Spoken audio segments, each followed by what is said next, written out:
Hey guys, welcome back for another episode. The last episode we got the car started and there were some moments where we were having some idling issues. My brother and I, we adjusted the throttle cable. It was a little too tight and it was kind of keeping the throttle body open. But at the same time, it almost felt like the throttle body wasn't closing. I don't know if it was gunged up or anything in there. So I'm gonna take it all apart, clean it up. As well, I'm going to take apart the fast idle as well, clean it up in there because it's a potential problem with older Hondas that can also get clogged up with debris. So we're going to start there, clean up that carburetor. I'm also going to fix that exhaust leak. I'm going to put a gasket seal on there and just redo it. So we're not dripping or anything like that, we're just have a leak, period.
This cleaned up, I've already gone ahead and I've turned on the car and this is sounding good. I'll show you what that sounds like in a bit. I'm just going to move my attention now to the cold air intake. I got every component pulled out of the box, just inspected everything, that I make sure I have everything, instructions, I have all the necessary hardware for this. I'm just going to go ahead and just mock fit this inside the engine bay before I tighten anything down as the instructions tell me to.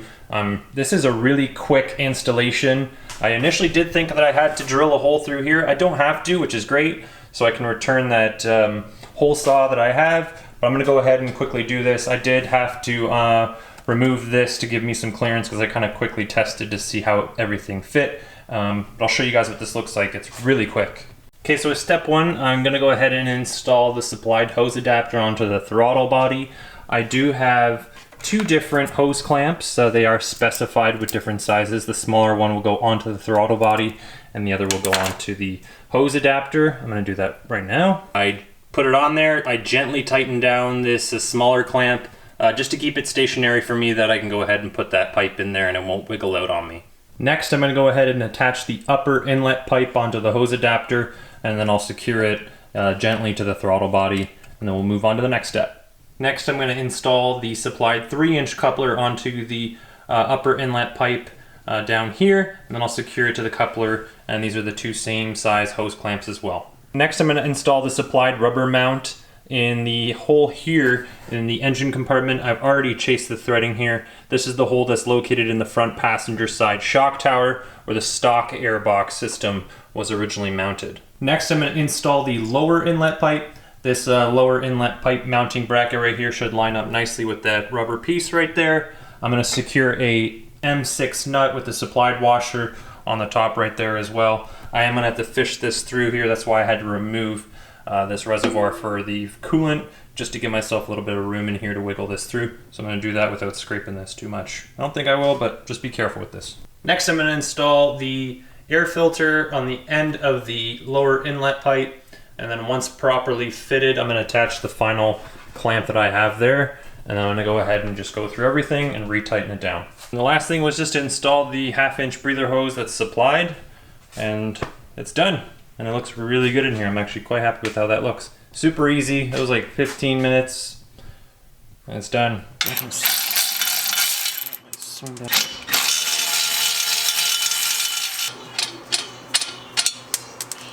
I think I just threw this on quickly when I was doing this, back when I was mocking it up and doing all the work on fabricating it, that I didn't put on a proper gasket, as you can see.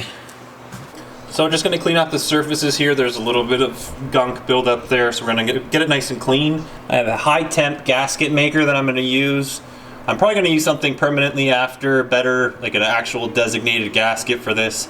But for now, this should be okay for me to be able to use it. So with both sides nicely cleaned up, I've wiped it down with a wax and degrease remover. Now I'm going to go ahead and just apply that gasket maker. Let it sit for an hour. I'll kind of like loosen it up and put it together loose, not fully tightened. I'll let it sit for about 30 minutes to an hour, and then we'll complete tightening it down to their proper torque.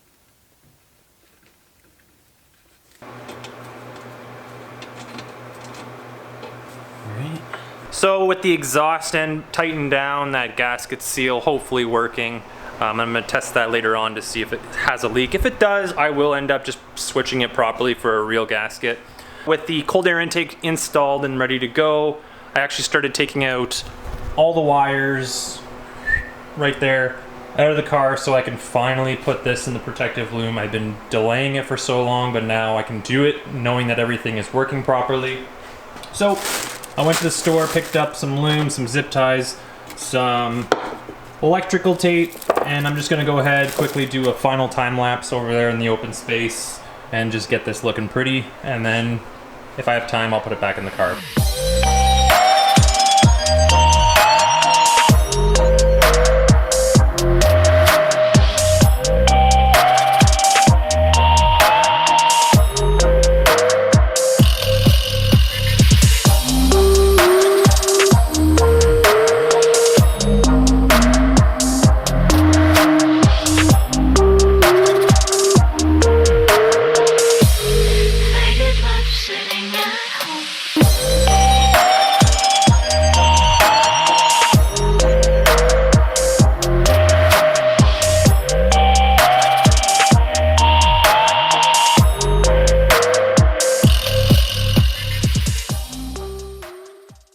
Alright, so after a while I took my time and labeled everything, and I'm finally happy with how this turned out.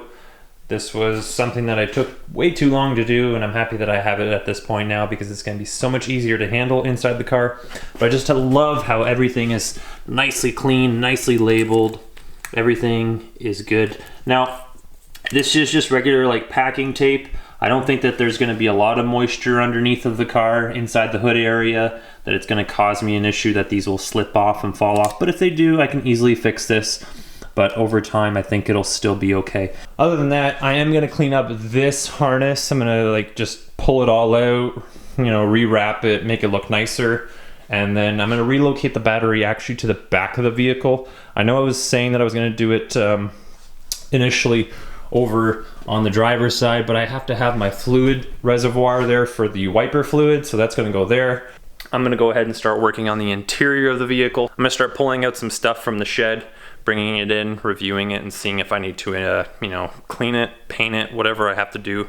I'm not sure yet what I want to do on the inside of the car, but I'll probably do some research and figure out some swaps on like seats and stuff like that. So, but yeah, that'll be coming up. So thanks again, guys, for watching today's episode. If you are new, hit that subscribe button, notification bell if you are subbed, like the episode, and I'll see you guys later in the next episode of Garage SpeCivic.